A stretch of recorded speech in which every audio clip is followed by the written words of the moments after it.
ቤተሰቦች እንዴት ናችሁ? ዛሬ አመስጋኝ ስለመሆን በደንብ አድርገን እንነጋገራለን። የዚህ ቪዲዮ ዋና ዓላማ ይሄን ቪዲዮ አይታችሁ ስትጨርሱ ስሜታችሁ እንዲቀየር ምን ማድረግ እንዳለባችሁ፣ ደስተኛ እንድትሆኑ፣ ፈጣሪን እንድታመሰግኑ፣ ባላችሁ ፈጣሪ በሰጣችሁ እናንተ ለፍታችሁ ጥራችሁ ባገኛችሁት ነገር እንድትረኩ፣ እንድትደሰቱ።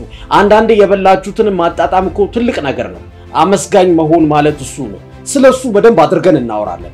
አንዳንዴ ሰዎችን እናይና እሱ እኮ ታድሏል፣ በቃ በየቀኑ ያመሰግናል፣ ሲያወራ ምስጋና ይለየውም፣ ደስተኛ ነው። እኔ መቼ ነው እንደሱ ሆኖ? እኔ እኮ ሁሉ ጊዜ እንዳማረርኩ ጉድለቴን እንዳየው ምን ማድረግ እንዳለብኝ አላውቅም ለምትሉ ሁሉ የዚህ ቪዲዮ ዓላማ እናንተን አመስጋኝ ማድረግ ነው።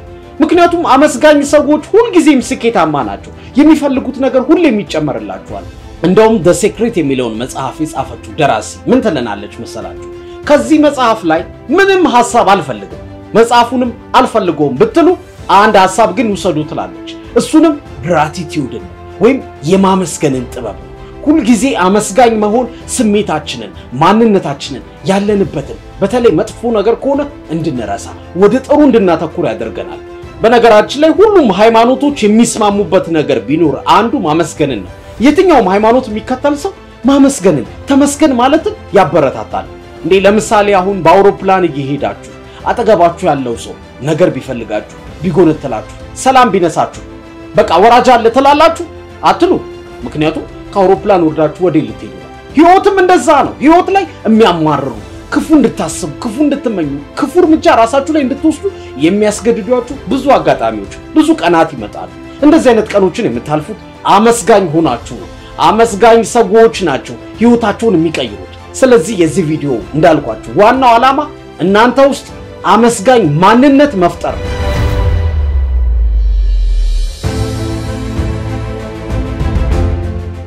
የመጀመሪያው አመስጋኝ የሚያደርገን ምን መሰላችሁ? ያላስተዋልናቸውን ተራ ነገሮች ማየት ይባላል። ምን ማለት መሰላችሁ? አንድ ሽማግሌ ሆስፒታል ይገባሉ። ትንፋሽ ያጥራቸዋል። ሐኪሞቹ ተሯሩጠው ኦክሲጅን ሰክተው ያክሟቸዋል። በቃ ከሞት ለጥቂት ነው የተረፉት። ግን አልሞቱም፣ ዳኑ። ከዛ ግንድነው ሲጨርሱ ሐኪሙ አንድ የክፍያ ወረቀት አመጣላቸው። ክፍያውን አዩና ደነገጡ። እንባቸው መጣ፣ አለቀሱ። በዶላር ነው ክፍያው። አዘኑኝ አባት። ጤናቸው መዳኑ አይደለም ያሳሰባቸው፣ ክፍያው ያስለቀሳቸው ይመስላልና በጣም አዘኑ። ዶክተሩ ደነገጠ። ምን ነው አባቴ? መክፈል እኮ ካልቻሉ ክፍያውን ሌላ ጊዜ መክፈል ይችላሉ፣ ወይ ደግሞ በእዳ ቀስ ያሉ መክፈል ይችላሉ። አልችልም አልከፍልም ካሉ ደግሞ እኛ ዶክተሮች አዋጣን እንከፍልሎታለን፣ ዋናው መትረፎ ነው፣ ምንም አያስቡ ይላቸዋል።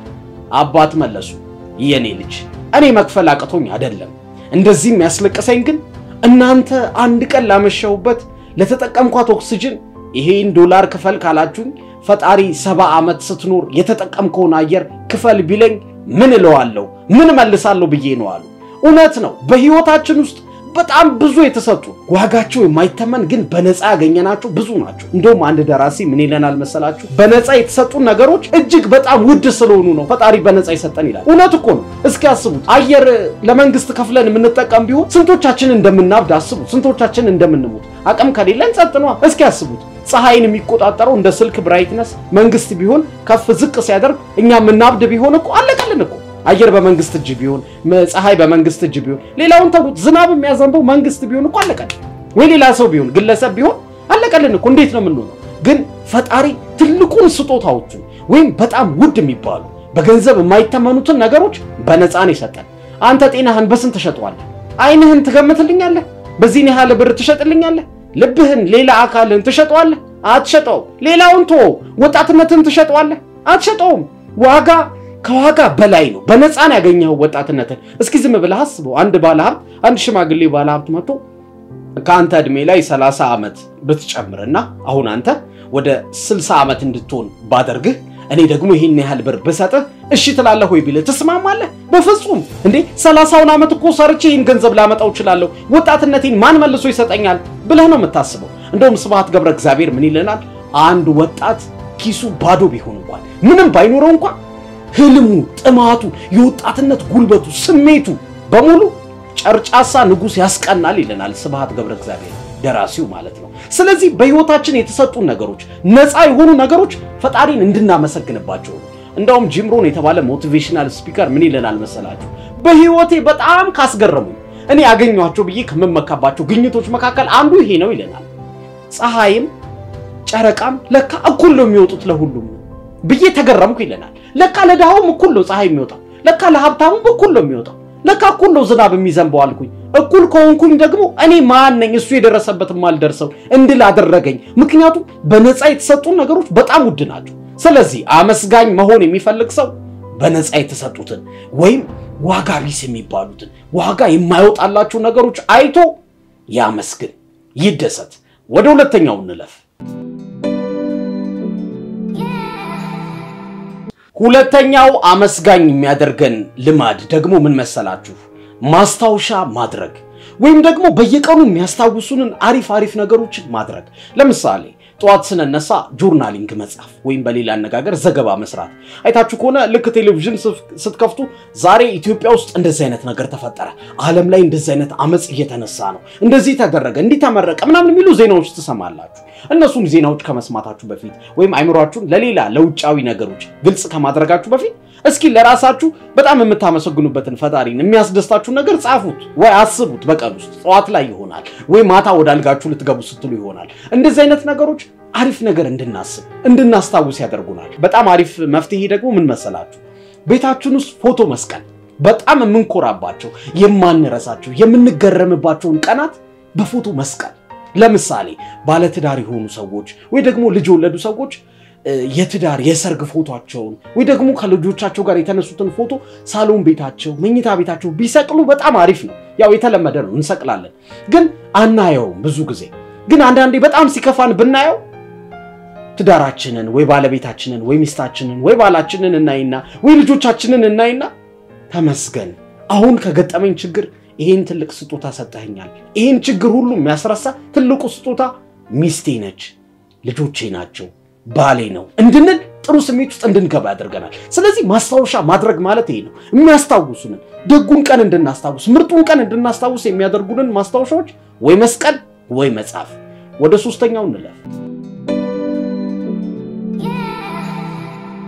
ሶስተኛው አመስጋኝ ለመሆን ማድረግ ያለብን ነገር ደግሞ ከባዱን ጊዜ አስታውስ ነው ምን ማለት ይመስላችሁ ከዚህ በፊት ያሳለፍናቸው ከባድ ጊዜያት ይኖራሉ እነዛን እንዴት ነው ያለፍናቸው እኛ ስለሆነን እኮ ነው ያለፍናቸው እነሱን ቀናት ስናስብ ያሳለፍንበትን ወይም እኛ በጥበብ ያለፍንበትን መንገድ ስናስብ እኔ እኮ ጀግና ነኝ እኔ እኮ ልበሙሉ ነኝ የሚል እርግጠኝነት ይሰማናል እንዴ አሁን እኮ ግን ደስ የሚላችሁን ቀን አስቡ ብለህናል አመስጋኝ ለመሆን የሚገርማችሁን የሚያኮራችሁን ቀን አስቡ ብለህናል ብላችኋል አዎ ደስ የሚላችሁ ነገር አስቡ ግን አንዳንድ ደግሞ ከባድ ቀናት አሉ በጣም ሲከፋችሁ እኮ ደስ የሚላችሁንም ነገር ብታስቡ አትሻገሩትም እንዴ እንደውም ሊያባብስባችሁ ይችላል ደስታውን ስታስቡ ለምሳሌ ከፍቅረኛችሁ ጋር ብትለያዩና እናንተ ከፍቅረኛችሁ ጋር ያሳለፋችሁትን አሪፍ ጊዜ ብታስቡ ወይኔ ያ ጊዜ ቢመጣ መቼ ነው በቃ ብላችሁ እንደው መማረር ይሆናል እንዴ ለምሳሌ ኑሮ መወደዱ ያበሳጨው ሰው እኮ ስለ ዱሮ የኑሮ ሁኔታ አስቦኮ ይባስ ሊበሳጭ ይችላል እንደውም አይደሰትም አይ ኑሮ ድሮ ቀረ ያኔ ነበር እንጂ ኪሎ ስጋ በ10 ብር እየበላን ነበር መንገባው አሁን 1000 ብር ሊገባ እያለ ብስጭት ውስጥ ይገባል እንደው እንዲያማርር ያደርጋል አያችሁ አንዳንዴ ደስታውን ማሰብ ራሱ አሁን ያላችሁበትን ከባድ ጊዜ ይበልጥ ያገዝፈውና ያኔ ያሳለፍኩት ያኔ በሞት በቃ ያኔ ሞቼ በቀር እንድንል ያደርገናል ስለዚህ ከባድ ስሜት ውስጥ ስንሆን እንደውም ያሳለፍናቸውን ከባድ ቀናት ማሰብ እንዴ የባሰም ማለለካ እንድንል ያሁኑ ከባሰ ደግሞ ያኔን አልፍ ያለው አሁን ደግሞ ፈጣሪ እንዴት አድርጎ እንደሚያሳልፈኝ አብረን እናያለን ያኔ ግን ስላሳለፈኝ ተመስገን እንድንል በቃ አንዳንዴ ስለተደሰትን ብቻ ማናልፋቸው ጊዜዎች አሉ ስለዚህ ከባዱን ጊዜ ማሰብ በጣም አሪፍ ነው አመስጋኝ ያደርገናል ያለፍንበትን ጥበብ እንድናስብ ያደርገናል ወደ አራተኛው እንለፍ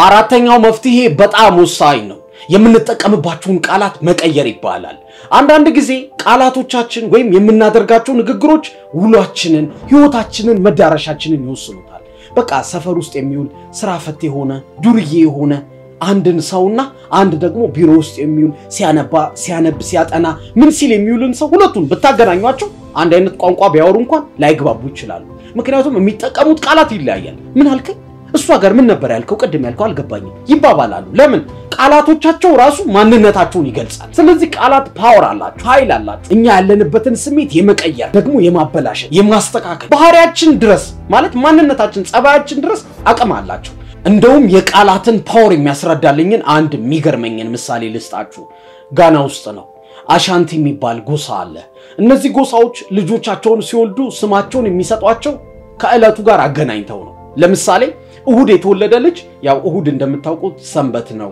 የእረፍት ቀን ነው ስለዚህ ልጆቻቸውን ከምስጋና ጋር የሚገናኝ ስም ይሰጧቸዋል ወይም ከእረፍት ጋር ለምሳሌ ጸጋው በረከት ምስጋናው ተመስገን እያሉ ለኛ በአማርኛ ቢሆንም ለነሱ በቋንቋቸው ይሰጧቸዋል ማለት ነው ቅዳሜ የሚወለድ ልጅ ደግሞ ቅዳሜ ደግሞ የመዝናኛ የደስታ የፍቅር ቀን ነው ስለዚህ በዛለት የሚወለዱ ልጆች ሴት ከሆነች ሰላም ወይ ፍቅርተ ወይ ፍቅር ወይ ደግሞ ደስታ አይነት ስም ይሰጣቸዋል ከዛ ደግሞ በሌላ ቀን ለምሳሌ ሮብ የሚወለዱ ልጆች ደግሞ በብዛት ሮብ ምን ይታሰባል እንደ አግሬሲቭነት ከጉልበት ከኃይል ጋር ነው የሚገናኙ ስለዚህ በዛለት የሚወለዱ ልጆች ማንደፍሮ በኃይሉ ኃያልነህ ምናምን አይነት ስሞች በቃ ይሄ ከጀግንነት ከወኔነት ይሄ ታገል በለው ምናምን አይነት ስሞች ነው የሚያወጡላቸው በእነሱ ቋንቋ ማለት ነው እና ይሄ ምንም አያስገርምም ማለት ስማቸውን ማውጣታቸው ብዙ ላይ ያስገርማችሁ ይችላል ግን አስገራሚው ነገር ቀጥሎ የተፈጠረው ነገር ነው ከአመታት በኋላ የሶሻል አጥኚዎች ወይም የሶሻል ሳይኮሎጂስቶች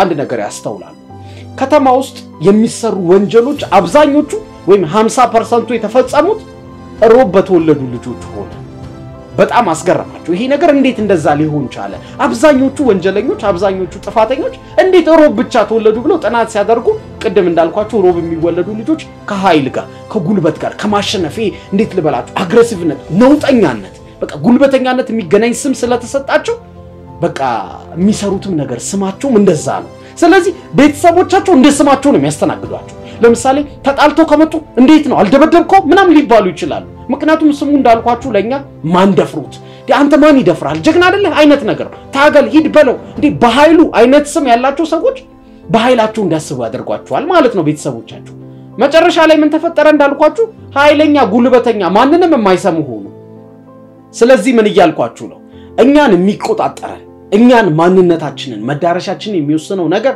አንደኛ ሐሳባችን ነው ያው የሰው ልጅ ያሰበውን ነው የሚናገረው ስለዚህ የተናገርነውን ደግሞ እንሆናለን ስለዚህ ስማችን ወይም ንግግራችን ከዛ ነገር ጋር መገናኘት የለበትም ስለዚህ ንግግራችን ሐሳባችን በሙሉ ከአመስጋኝነት ከምስጋና ጋር መገናኘት አለበት ያኔ ምስጋና ያለው ህይወት ምስጋና ያለው ማንነት ይሰማናል ሰዎችን በዙሪያችን ያሉትን ሰዎች ስሜት እናስቀይራለን እሱኮ ጋር ሲሆን በቃ በጎ ስሜት ይሰማኛል በጣም ፖዚቲቭ ቲንከር ነው የሚያወራው የሚጠቀመው ቃላት ማማረር የለበትም እንባላለን ስለዚህ ቃላቶቻችን ላይ መጠንቀቅ አለብን ቃላት ኃያል ናቸው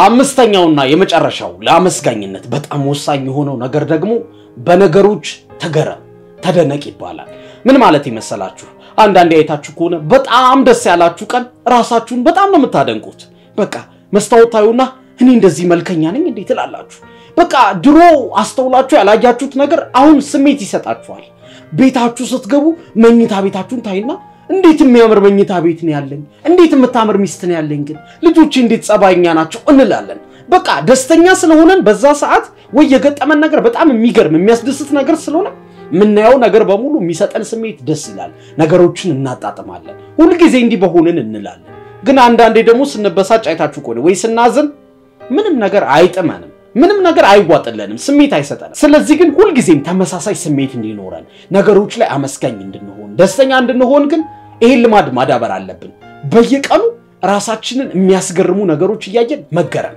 ህይወትን ማጣጣም እንደውም ሳይንስ ምን ይላል መሰላችሁ ቢ ሂዩማን ይለናል ምን ማለት መሰላችሁ እንደ ሰው ሁነ በቃ እንደ ማሽን ብቻ መስራት የሆነ ነገር ለማሳካት መሮጥ ብቻ በቂ አይደለም ግን አንዳንዴ እንደ ሰው ማሽተት ካለበት ታሸታለ መሳቅ ካለበት ትስቃለ መስማት ያለበት መዝሙር ወይ ዘፈን ካለ እሱን እየሰማ ታጣጣማለ ማጣጣም ያለበት ምግብ ካለ እሱን እየበላ ቴሌቪዥን እያየ ወይ ፊልም እያየ ወይ ዜና እየሰማ አይደለም ብቻውን እየበላ እንዴት የሚጣፍጥ ምግብ ነው እንዴት ለህይወት የሚስማማ ነው እያልክ እያንዳንዱ ነገር አጣጣመው የምታየው ነገር አድንቅ ተፈጥሮ እንዴት ደስ ይላል እማየው ህይወቴ ምናምን ስትል ምን ይሰማሃል መሰለ ህይወትን እየኖርኳት ላይፍን እየቀጨው ህይወትን እስከ ጥግ እያጣጣምኩት ነው ስለዚህ ተመስገን አምላክ ለዚያ በቃኝ ተመስገን ህይወትን እያየው እኮ ነው እንዴ ዛሬን ይመሰለ መቻ አለ የዛሬ አመት እኮ ደስተኛ አልነበርኩም አሁን እንዴ ያደረኩ ነው ልጆች አሉኝ ሚስት አለኝ ይሄው ህይወትን እየኖርኳት ነው ትላለ ስለዚህ ነገሮችን ማጣጣም አሁንን